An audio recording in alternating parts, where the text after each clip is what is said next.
ఎవరబ్బా ఈ టైంలో? ఎవరు రారే, అయినా చూద్దాం.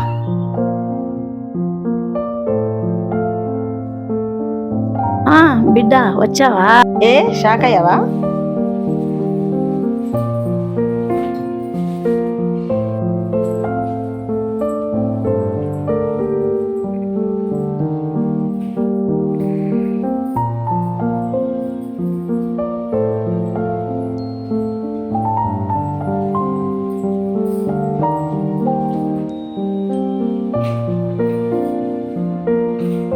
అక్కడ మంచిగా ఉందా బిడ్డ?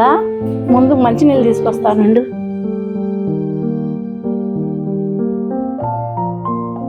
మంచినీళ్ళు తాగమ్మా.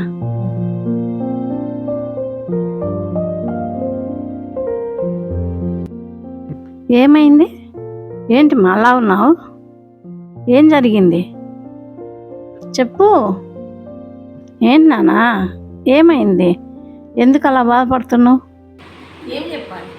ఆయన అడగకపోతే ఇక మీరు డబ్బులు ఇవ్వరు. ఏం చెప్పి నాకు మరి మంది అందరూ మా ఇంటి చుట్టుపక్కల మస్తు నగలు, చీరలు, బట్టలు, ఇల్లు అన్నీ కట్టుకుంటారు, చేసుకుంటారు. నేను మాత్రం బిచ్చగాళ్ళకి అక్కడ పడి ఉన్నాను.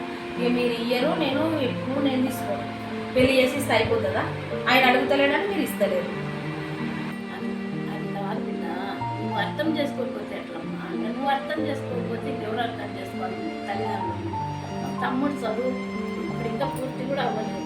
నీకు పెళ్లి చేశాను, ఆయన చదువుకుంటున్నాడు. ఇంకా చదువు అయిపోతే కొద్దిగా వాడికి ఏదన్నా మంచి జాబు అట్లా వస్తే నీకు ఇవ్వకుండా ఎందుకుంటాము? ఆడపిల్ల సొమ్ము పెట్టుకుంటాం. ఎప్పుడు వచ్చినా ఇదే చెప్తారు, ఎప్పుడు ఇదే మాటలు చెప్తారు. మంచిగా బుద్ధులకిస్తారు, మళ్ళీ పంపిస్తారు. మళ్ళీ నేను అడిగే వరకు కూడా మీరు ఆ ఊసేది ఇయ్యరు. తర్వాత మాట్లాడుకున్నామని ఊరు నుంచి అలసిపోయి ప్రయాణం చేసి వచ్చినాం. అన్నం ఒక ముద్ద అన్నం తిన్నదన్న.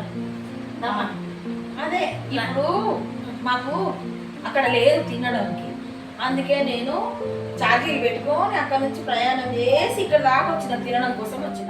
తిండికి లేని వాళ్ళకైతే చూసి ఇవ్వలేదు కదా బిడ్డ. నీకు మంచోడని మంచి భర్తనే చూసి నీకు పెళ్లి చేసి, కాకపోతే మేము రక్తం ఇవ్వడానికి కొద్దిగా ఇబ్బందుల్లో ఉన్నాం. నువ్వు అర్థం చేసుకోవాలి.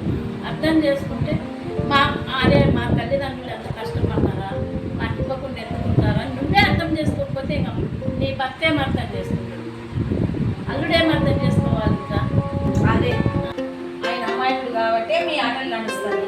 నేను అడిగేసరికి నేను గడుస్తాను అవుతాను, నేను మంచిదానిగా. అట్లా అని ఎవరన్నా అనుకుంటారు. నా బిడ్డ నేను అనుకుంటాను గడుస్తాను కానీ చెప్పు.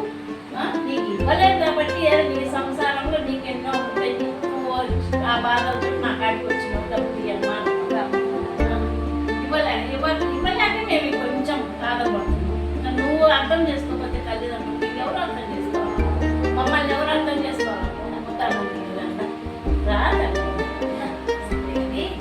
అది మా పక్కన వాళ్ళు సరోజ ఉంది కదా, వాళ్ళ బిడ్డది పెళ్ళి ఉందమ్మా.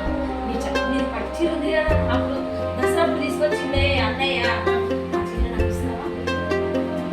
నీకంటే ఎక్కువ నా తల్లి పట్టు చీర హ్యాపీగా తీసుకొని పోతున్నా.